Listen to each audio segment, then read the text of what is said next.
Hello, Radhe Radhe. आज हम आपको सुनाएंगे अमावस्या और पूर्णिमा की कथा। अमावस्या और पूर्णिमा की कथा। एक राज्य में एक राजा और एक रानी रहते थे, जिनकी 4 संतानें थीं, 2 लड़के और 2 लड़की। एक लड़की का नाम पूर्णिमा तथा दूसरी लड़की का नाम अमावस्या था। पूर्णिमा घर के काम में निपुण थी और घर का पूरा काम करती थी और भगवान की पूजा अर्चना भी करती थी। इसके अतिरिक्त वह गौ माता की सेवा भी करती थी। और दूसरी बहन अमावस्या ना ही घर का कोई काम करती थी, ना ही भगवान की पूजा अर्चना करती थी और ना ही गौ माता की सेवा करती थी। पूर्णिमा सर्वगुण संपन्न थी, फिर भी राजा और रानी अपनी दूसरी बेटी अमावस्या को ही प्यार किया करते थे। पूर्णिमा को वह प्यार नहीं करते थे, उसके साथ भेदभाव करते थे। राजा के 4 पुत्र और पुत्री धीरे धीरे बड़े हो रहे थे। जब वे बड़े हो गए, राजा ने अपने दोनों पुत्रों का विवाह योग्य कन्याओं के साथ करा दिया। इसके बाद रानी ने राजा से कहा कि अब दोनों पुत्रियां भी विवाह के योग्य हो गई हैं, इन दोनों का विवाह भी करा दो। लेकिन पुत्री अमावस्या का विवाह किसी बड़े खानदान में कराना और पूर्णिमा का विवाह किसी गरीब परिवार में कराना, क्योंकि पूर्णिमा को केवल भगवान की पूजा पाठ करना ही पसंद है और गाय की सेवा करना पसंद है। अब रानी ने राजा को दोनों पुत्रियों का रिश्ता तय करने के लिए भेज दिया। राजा ने अपने पड़ोसी राज्य में जाकर वहां के राजा के पुत्र से अपनी पुत्री अमावस्या का रिश्ता तय कर दिया और वहीं पास के गांव के जाकर एक गरीब परिवार के लड़के से पुत्री पूर्णिमा का रिश्ता भी तय कर दिया। यह सारी बात जाकर राजा ने अपनी रानी से बताया तो रानी यह सोचने लगी कि अब देखते हैं भगवान इसकी मदद कैसे करते हैं। यह बहुत ही पूजा पाठ करती है और भगवान में मगन रहती है। पूर्णिमा का भाई और भाभी पूर्णिमा से बहुत प्यार करते थे, क्योंकि पूर्णिमा उनके घर के कामों में उनका साथ देती थी और उनके कामों में उनका हाथ बटाती थी। और वहीं उनकी दूसरी बहन अमावस्या उन पर अपना रोब जमाती थी और घर का कोई कार्य नहीं करती थी। कुछ समय बीत जाने के बाद दोनों पुत्रियों का विवाह हो जाता है और राजा और रानी विवाह के बाद दोनों पुत्रियों को विदाई देते हैं। विदाई देते समय राजा और रानी पुत्री अमावस्या को बहुत सारा धन और दौलत देकर विदा करते हैं और पूर्णिमा को कुछ नहीं देते, खाली हाथ ही अपने घर से विदा कर देती हैं। इसके बाद दोनों बहनें अपने अपने ससुराल चली जाती हैं। कुछ दिन बीत जाने के बाद एक दिन अमावस्या अपने घर पर शिवजी की कथा रखती है, जिसमें वह सभी गांव वालों को निमंत्रण देती है और अपनी बहन पूर्णिमा को नहीं बुलाती। जब गांव की सभी औरतें अमावस्या के घर जा रही होती हैं तो यह सब दृश्य पूर्णिमा अपने घर के दरवाजे के बाहर बैठकर देख रही होती है। तब वहां से गुजर रही औरतें पूर्णिमा से कहती हैं कि तुम्हारी बहन ने शिव कथा रखी है, क्या तुम नहीं चलोगी? पूर्णिमा ने कहा, मुझे निमंत्रण नहीं आया, मैं नहीं जा सकती। सभी गांव की औरतों ने पूर्णिमा से कहा कि बुलावा नहीं आया तो क्या हुआ, भगवान शिव की कथा है, तुम हमारे साथ चलो। भगवान सभी औरतों की बात मानकर पूर्णिमा उनके साथ भगवान शिव की कथा में अमावस्या के घर चली जाती है। जब भगवान की कथा के दौरान अमावस्या की नजर पूर्णिमा पर पड़ती है तो वह कहती है, तुम यहाँ कैसे चली आई? मैंने तो तुम्हें बुलाया नहीं था। खैर कोई बात नहीं, अब तुम आ ही गई हो तो चुपचाप बैठी रहना। यह कहते हुए अमावस्या से पूर्णिमा की गरीबी का मजाक उड़ाया। अमावस्या ने पूर्णिमा की आंखों में आंसू आ गए और रोते रोते मन ही मन पूर्णिमा भगवान शिव से विनती करती है, हे भगवान, क्या पूजा पाठ करना गलत है? गौ माता की सेवा करना गलत है? आखिर मेरी गलती क्या है? क्या मैं आप मुझ पर अपनी कृपा दृष्टि कब बनाएंगे? पूर्णिमा बार बार भगवान शिव से यही कहती रहती है। इतने में शिव कथा पूरी हो जाती है और अमावस्या भगवान का प्रसाद बांटने लगती है। वही सभी लोगों को प्रसाद देती है, लेकिन पूर्णिमा को प्रसाद नहीं देती। पूर्णिमा बिना प्रसाद के ही अपने घर लौट जाती है। रास्ते में वह सोचते हुए चलती है कि यदि बच्चे उससे कथा का प्रसाद मांगेंगे तो वह उन्हें क्या जवाब देगी। उसने सोचा कि वह अपने मायके, अपने भाई और भौजाई के यहाँ जाएगी और वहां जाते हुए वह बच्चों के लिए कुछ लेकर आएगी। ऐसा सोचते हुए वह अपने घर वापस लौट आई। घर वापस लौट कर आने के बाद वह अपने पति और बच्चों से कहती है कि मैं अपने मायके जा रही हूँ। पति ने कहा ठीक है, और कुछ समय के बाद पूर्णिमा अपने मायके जाने के लिए रवाना हो गई। चलते चलते रास्ते में एक चबूतरा आया जिस पर तुलसी का पौधा लगा था। उस चबूतरे पर एक बूढ़ी अम्मा बैठी हुई थी। वह अम्मा कोई और नहीं, साक्षात तुलसी माँ थी। उस बूढ़ी माता ने पूर्णिमा से कहा, बिटिया तुम कौन हो और कहाँ जा रही हो? पूर्णिमा ने अपना परिचय देती है। परिचय देने के बाद बूढ़ी औरत ने पूर्णिमा से कहा कि यह तुलसी का पौधा सूख रहा है, तुम इसमें थोड़ा सा पानी डाल दो और इस चबूतरे की थोड़ी साफ सफाई कर दो, जिससे मुझे थोड़ी ठंडक मिलेगी। पूर्णिमा ने कहा कि ठीक है माँ, मैं तुलसी में पानी डाल देती हूँ और यहाँ की साफ सफाई भी कर देती हूँ। पूर्णिमा ने साफ सफाई करने के बाद बूढ़ी अम्मा को भी नहला दिया। बूढ़ी अम्मा की भी सेवा की, उनके पैर दबाए। बूढ़ी अम्मा से कहा, माँ जी बताइए आपकी क्या सेवा करूं, और कोई काम है तो बता दीजिए, क्या कर दूंगी? बूढ़ी अम्मा ने कहा, कुछ नहीं, अब तुम जाओ और वापस आते समय मुझसे मिलते हुए जाना। बूढ़ी अम्मा ने कहा, ठीक है माँ जी, मैं जाती हूँ, वापस आते वक्त आपसे मिलते हुए जाऊंगी। अमावस्या ने कहा। कुछ समय आगे चलने के बाद एक शिव मंदिर आया। उस मंदिर में एक बूढ़े बाबा मिले जो मंदिर के बाहर बैठे हुए थे। वह कोई और नहीं, साक्षात भोलेनाथ थे। उन्होंने पूर्णिमा से कहा, कहाँ जा रही हो बेटी, तुम कौन हो? तब पूर्णिमा ने अपना परिचय देते हुए उन बूढ़े बाबा से कहा, मैं पूर्णिमा हूँ। बूढ़े बाबा ने पूर्णिमा से कहा कि इस चबूतरे की और इस मंदिर की साफ सफाई कर दो। तब पूर्णिमा ने मंदिर की और चबूतरे की साफ सफाई की और वहां पर पूजा पाठ की, और साफ सफाई करने के बाद उन्होंने बूढ़े बाबा को भी नहला दिया। उनसे कहा कि बाबा कोई और काम हो तो बताइए। तब बूढ़े बाबा ने कहा, नहीं बेटी, अब तुम जाओ और वापस आते वक्त मुझसे मिलते हुए जाना। पूर्णिमा ने कहा, ठीक है बाबा, मैं जाती हूँ, वापस आते हुए आपसे मिलते हुए जाऊंगी। आगे चलते चलते कुछ दूर चलने के बाद पूर्णिमा को एक काली जी का मंदिर दिखा। वहां भी एक बूढ़ी अम्मा चबूतरे पर बैठी हुई थी। उस बूढ़ी औरत ने भी पूर्णिमा से कहा, बेटी तुम कौन हो और कहाँ जा रही हो? तब पूर्णिमा ने उस बूढ़ी औरत को भी अपना परिचय दिया। बूढ़ी औरत ने पूर्णिमा से कहा, यहाँ पर सभी पूजा पाठ करने के लिए आते हैं, लेकिन मंदिर की साफ सफाई कोई नहीं करता, इसलिए तुम मंदिर की और चबूतरे की साफ सफाई कर दो। पूर्णिमा ने कहा, ठीक है माता जी, और पूर्णिमा मंदिर और चबूतरे की साफ सफाई कर देती है और पूजा पाठ भी करती है और माता जी का श्रृंगार कर देती है।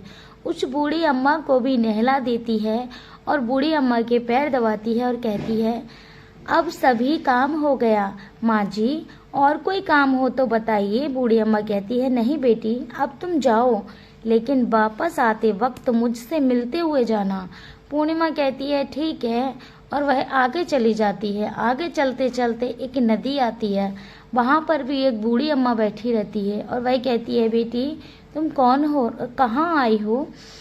उसे भी पूर्णिमा ने अपना परिचय दिया। बूढ़ी औरत पूर्णिमा से कहती है, नदी पर स्नान करने तो हर कोई आता है, लेकिन यहाँ पर साफ सफाई कोई नहीं करता।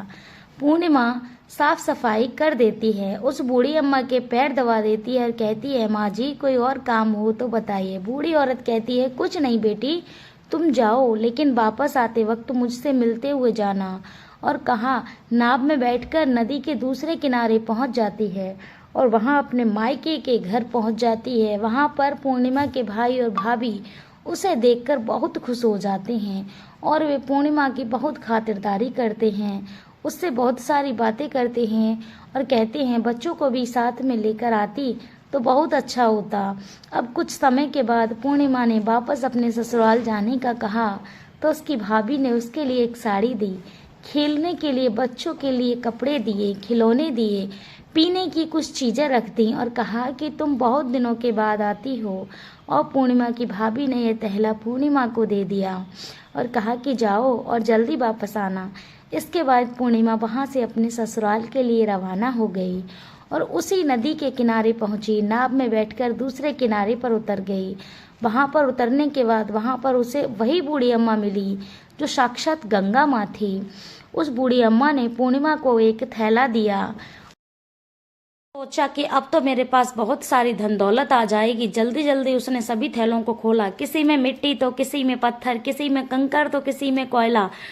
उसके मायके से भी कुछ नहीं मिला था। इन थैलों में कुछ भी नहीं था। अमावस्या दौड़ती हुई पूर्णिमा के घर गई और कहती है, तुम्हें तो इतना सब कुछ मिला, मुझे तो कुछ नहीं मिला, आखिर ऐसा क्यों? पूर्णिमा कहती है कि जब मैं अपने मायके जाती हूँ तो अपनी भाभियों के साथ उनके कामों में हाथ बटाती हूँ, उनसे मिलकर काम करती हूँ, लेकिन तुम ऐसा कुछ नहीं करती, उनकी इज्जत भी नहीं।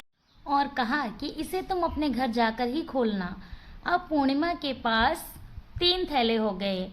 उन्हें लेकर पूर्णिमा वहां से रवाना हो गई। आगे कुछ दूर चलने पर काली माँ का मंदिर आया।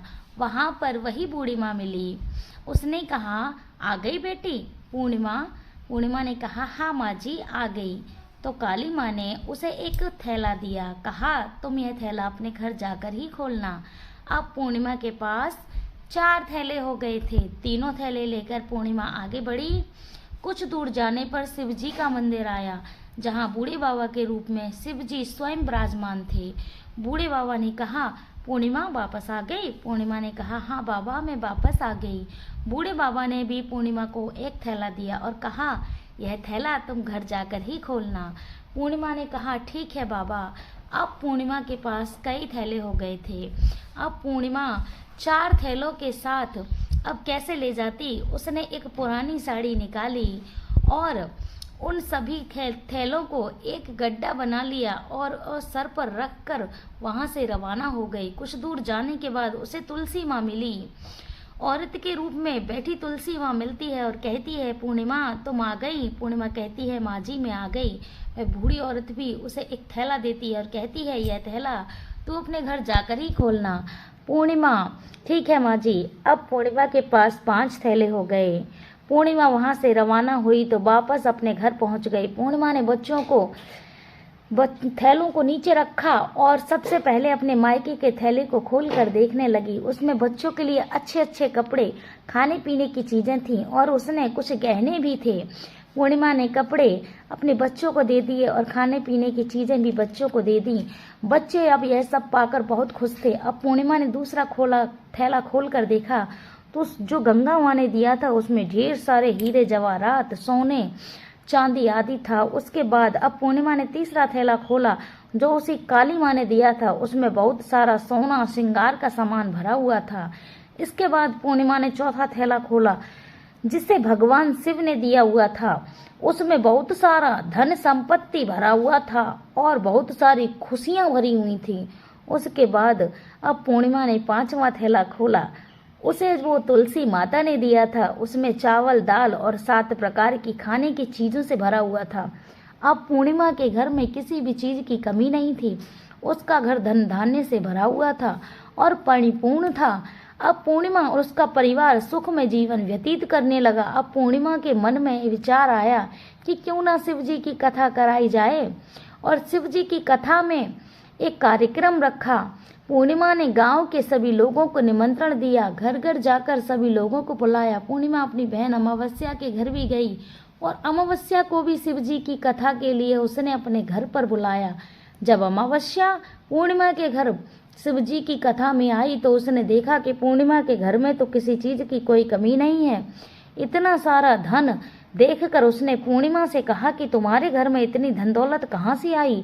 पूर्णिमा ने कहा, देखो बहन, तुमने शिव जी की जब कथा में मुझे नहीं बुलाया था फिर भी मैं चली आई और तुमने मुझे प्रसाद तक नहीं दिया था और मेरी गरीबी का मजाक भी उड़ाया था। उसके बाद मैं अपने घर आ गई और घर आते ही मन में मैं सोचने लगी कि मैं अपने मायके जाऊंगी और अपने मायके चली गई और कुछ घटना इस बीच हुई। वह सभी घटना अपनी बहन अमावस्या को बताती है तो अमावस्या कहती है कि तुम भी मुझे प्रसाद मत दो और मुझे डांट लो, लेकिन पूर्णिमा ने कहा कि यह तो भगवान का प्रसाद है तो मैं सबको दूंगी और तुम्हें भी दूंगी। फिर भी अमावस्या ने प्रसाद नहीं लिया और वह सीधे अपने घर चली गई। घर जाकर अपने बच्चों से कहा, मैं अपने मायके जाने के लिए तैयार हो गई और मायके के लिए निकल गई। उसे भी रास्ते में चलते चलते तुलसी माँ मिली, चबूतरे पर बूढ़ी माँ के रूप में बैठी हुई। बूढ़ी माँ ने अमावस्या से कहा, बेटी कौन हो और तुम कहाँ जा रही हो? अमावस्या ने कहा, अपने परिचय दिया। बूढ़ी माँ ने कहा, बेटी यह तुलसी का पौधा सूख रहा है, इसमें थोड़ा सा पानी डाल दो और इस चबूतरे की साफ सफाई कर दो। इस पर अमावस्या ने कहा, बुढ़िया मुझे तुझे दिखाई नहीं दे रहा? मैंने इतनी महंगी साड़ी पहनी हुई है, यह गंदी हो जाएगी। यहाँ कहकर वह आगे बढ़ गई। आगे जाने पर भगवान शिव जी का मंदिर मिला। उसने ऐसा ही वहाँ कहा। उसके बाद आगे जाने पर काली माँ मिली, जिनसे भी उसने यही सारी बातें कही। आगे जाने पर उसे गंगा माँ मिली, जिसे भी उसने यही सब कहा और आगे चली गई। इसके बाद अमावस्या जब नाव में बैठने लगी तो उसे नाव में फूलों की जगह कांटों भरे थे जो उसके पैरों में चुभ रहे थे। किनारे पर उतरकर वह अपने मायके चली गई। जब वहां उसे उसकी भाभी ने तथा भाइयों ने देखा तो मन ही मन सोचने लगे कि काम की ना काज की, 2.5 मन अनाज की, अब आ ही गई हो तो ठीक है। पूर्णिमा तो हमारे कामों में हाथ बटाती थी, यह कोई काम करेगी तो नहीं करेगी। अब इन्होंने खाना बनाया और खा पीकर सभी सो गए। अमावस्या जब सुबह हुई तो अपनी भाभियों से कहा कि मैं अपने ससुराल जा रही हूँ। भाभियों ने कहा, ठीक है जाओ। अमावस्या बोली, पूर्णिमा को तो तुमने एक थैला भर के सामान दिया था, मुझे कुछ नहीं दोगे? भाई और भाभी कहा कि घर जाओ, थैले तुम्हारे घर पहुंच जाएगा। फिर अमावस्या वहां से निकल गई और नदी के किनारे पहुंची। वहां गंगा मैया मिली, बूढ़ी औरत का रूप धारण करके बैठी थी। बूढ़ी माँ ने कहा, आ गई बेटी? तो उसने कहा, हाँ माँ आ गई। अमावस्या ने कहा, तुमने पूर्णिमा को एक थैला दिया था और मुझे नहीं दोगी क्या बूढ़ी माँ? अम्मा ने कहा, तुम घर जाओ, थैले तुम्हारे घर पहुंच जाएगा। उसके बाद आगे जाने पर उसे काली मैया मिली, जिसने भी अमावस्या को यही कहा। इसके बाद आगे जाने पर उसे शिव भगवान मिले, उन्होंने भी अमावस्या से यही कहा। इसके बाद आगे जाने पर उसे तुलसी माँ मिली और उसने भी अमावस्या से यही कहा कि तुम घर जाओ, थैले तुम्हारे घर पहुंच जाएगा। अमावस्या अपने घर पहुंच गई। आंगन में देखा तो वहां पर 5 थैले पड़े थे। अमावस्या ने मन ही मन सोचा कि अब तो मैं धनवान हो जाऊंगी और सभी थैलों को एक एक करके खोलने लगी। किसी में पत्थर, किसी में कंकड़, किसी में राख, किसी में मिट्टी, किसी में कंकाल निकले।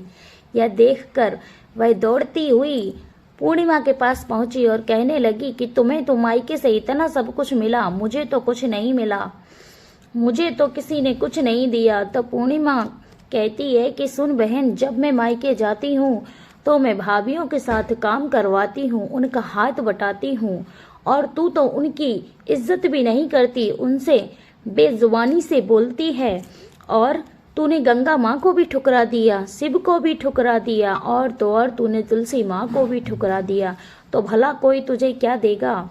इस पर अमावस्या पूर्णिमा से कहती है कि बहन तू मुझे माफ कर दे, मैंने तुझे अब तक बहुत परेशान किया है, अब तू मुझे कुछ ऐसा बता दे जिससे कि मैं अपने जीवन में भक्ति पा सकूं, मैं भी खूब सेवा करूंगी।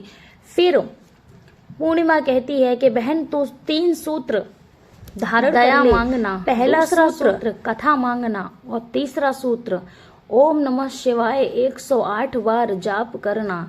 ये 3 सूत्र अपनाना और अपना जीवन सफल बनाना। इसी से मैंने अपना जीवन सफल बनाया है। भगवान ने ये सूत्र दिए हैं, इनको अपने हृदय में बसा लेना। मैंने भी ये 3 सूत्र अपने जीवन में अपनाए थे और सच्चे मन से भगवान की भक्ति पूजा पाठ की थी। फिर भगवान ने मुझे यह सब कुछ दिया और तुम्हारे पास जो कुछ था वह सब खत्म हो गया। इसके बाद अमावस्या अपने घर गई और भगवान की पूजा की, पाठ करने लगी।